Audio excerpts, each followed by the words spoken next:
Hello again, everybody, and welcome back to Happy Hoya-Days. Happy Christmas Eve. Welcome to our very last day of Happy Hoya-Days. So today I thought I'd do something a little bit different. Like I mentioned in my last video, I do have one more small cutting of a Hoya, but it's not really in any condition to even show you guys or to be any good example of anything. So I thought today I would make a wish list to Santa of Hoyas that I would like to get for Christmas. Take a moment, hit that like button. If you're not already subscribed, make sure that you're subscribed. And without further ado, let's get into my wish list of Hoyas. Now, this is a shortened version of my wish list. My wish list is way longer than this. There are so many different Hoyas out there, and there's so many that I would love to receive. But I thought I'd narrow it down to just a couple that maybe are the very, very top of my wish list or really unique ones that I thought you guys might enjoy seeing. So the very first Hoya on my wish list is the Hoya Kentiana Variegata. Now this one is one that for whatever reason I have just had horrible luck with. I have tried to order it twice and both times not ended up with a Hoya Kentiana Variegata. So my first attempt at ordering this was through Hertz, and what I ended up with was a Hoya Shepherd-Eye and not a Hoya Kentiana Variegata. So as much as I love my Shepherd-Eye, it still wasn't what I ordered, so I haven't ended up with that Kentiana Variegata. My second attempt at ordering this really was my own fault. I ordered a small cutting of it, and this was part of that order where it came a little bit late in November, and it was cold outside, and the Kentiana it didn't survive. It was mushy from the second I took it out. Again, partially my fault, not paying attention to the weather and ordering it in November in Colorado, so not any fault of the sellers, but it unfortunately did not survive. So that's the very top of my wish list. If I see one, hopefully I can find one in a nursery so that I don't have to deal with shipping, but maybe that's one that I will get come spring and summer. The second Hoya on my wish list, technically I do have in my house, but it may not survive. Again, a cutting, didn't do so well in shipping. It is the Hoya Linearis. So a beautiful one that I actually wasn't terribly fond of at the very beginning looking online. It was one that was very low down on my list.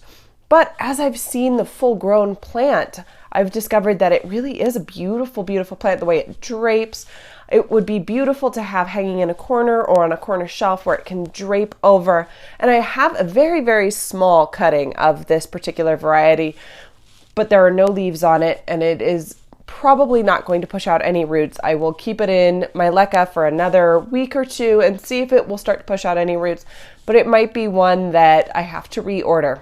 If I do go ahead and reorder this one, I would love to get one that's a little more full. Again, maybe at a nursery or one that I can order more of a full plant online, spend a little bit more. Because like I said, I'm very, very fond of the way it drapes and looks when it's hanging. It's a very beautiful, minimalist kind of Hoya, one that I can't wait to have a full and gorgeous plant of. The next Hoya that's on my wish list, up towards the very, very top, is the Hoya Deykeae. So it's a beautiful one. It's got sort of heart-shaped leaves, maybe a little less heart-shaped than the Kerrii. But again, a beautiful, beautiful heart-shaped leaf. And this one has beautiful veining running through it. So it looks very exotic, very unique. It is native to Sumatra. So a beautiful, kind of more uncommon variety and one that I just love the foliage of. And the last Hoya that I'm going to share from my wish list today is the Hoya Krohniana Eskimo or Super Eskimo. So this one is very similar to the Kerrii. It's got kind of those very small, almost like spade-shaped leaves to them, or maybe like a reverse heart shape. It's a beautiful variety, and the Eskimo or the Super Eskimo have just a ton of that speckling, beautiful white modeling on there, and I think they're just so gorgeous. This is one that if I saw it for sale, either in a local nursery or again, once the weather warms up, for sale online, a good, solid, rooted cutting of this one, I would totally go for it. I think it's so beautiful the way the small little leaves look white, and they can almost look like they're sprinkled with powdered sugar or something. I think they're so gorgeous. So like I said, this is just a very small sampling of my wish list. I could go on for another 20 minutes with all the different varieties of Hoyas, things that maybe I'm keeping my eyes out for or would be for a future purchase.